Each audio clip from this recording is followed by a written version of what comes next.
Hello, hello, good morning, Ann Glaser. How are you? Good morning, Roger. I'm doing well, thanks. How are you? I'm doing wonderful. It has been a long time. My goodness, it's been a few years since we've seen Yeah, each other, I believe. We've been yeah, connected since then, but face to face, visual, it's been a while. It's so good to see you. We are excited that you're joining us today, Ann, because we're celebrating social workers. It is Social Work Month. It's one of the most incredible months of the year for two reasons. One, March Madness. So for all you basketball fans, I know that you've been looking forward to March. You've been hoping that your brackets aren't busted. Some of you may have a busted bracket, but that's okay. Secondly, it is Social Work Month, and we are celebrating 31 days of social workers. The School of Social Work at UNCC, we are spotlighting alumni, we're spotlighting faculty, we're spotlighting students, and we're also spotlighting community advocates, activists, and partners like yourself and Pat's Place. Y'all have a place in our hearts in the School of Social Work because we have had students who have gone through as interns, students who were interns and were hired, correct. and we love that we have that relationship with y'all. And Us so, too. yeah, so for this interview, we are curious. We want to know what you're currently doing as a social worker. And we also want to know how you have used those lessons that you learned, whether it was in school, whether it was in the different positions that you navigated in your career. How have you used those lessons to help you where you are now in your career as a social worker? Absolutely. Thanks for asking and thanks for having me, and happy Social Work Month to you.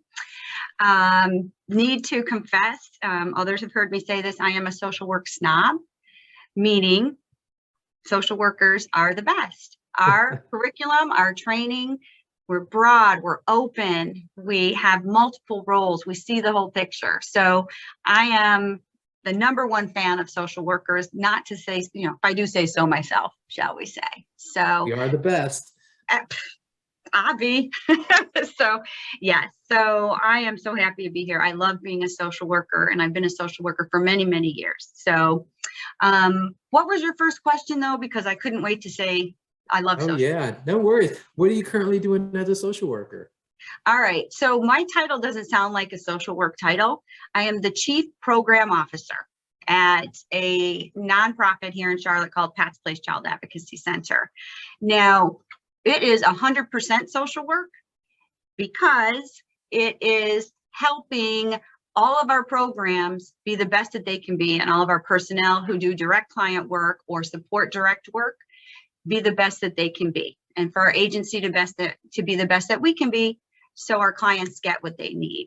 So Chief Program Officer basically means all the clinical and direct and forensic services at our agency fall under my purview, and it's my job to make sure we got the best people in the best places to do it right.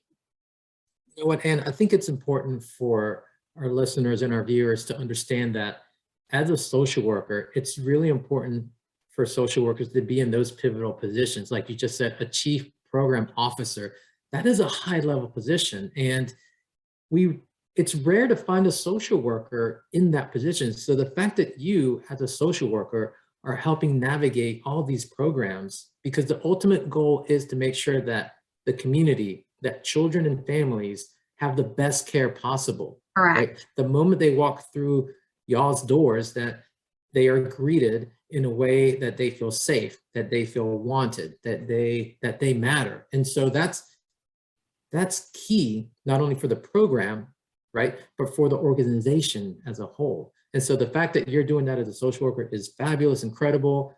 We love knowing that social workers are in those spaces, those Absolutely. administrative spaces. Incredible. So what would you say is a lesson learned? What are some lessons that you've learned, whether it was in your social work program or in the different positions that you had to where you are now, that has helped you in your current role? Yeah. So many, obviously we don't have time for all. So I can summarize in a few, with a few. Most important, not most important, number one to consider is trusting one's process. Meaning, I've been in the work for many, many years, as I already said. But the reason I am here now is because of all the previous experiences that I have. I can share a graphic. We don't know if it's gonna show or not, but basically for all of you who are watching and who are newer in the field, this is my process. This is a real quick visual, starting with domestic violence in a shelter setting, going to mental health, residential, day treatment, to a hospital setting, to a school setting, private practice, coordination of a multidisciplinary team, all culminate in my being chief program officer here at Pat's Place.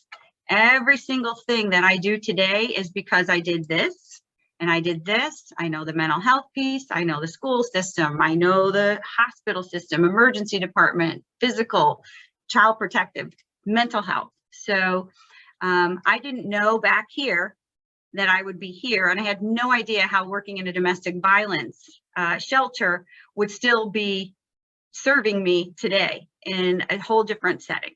So I just wanted to share that wherever you go, positive, negative, you're going to get something out of every experience, and it will bring you to where you're supposed to be.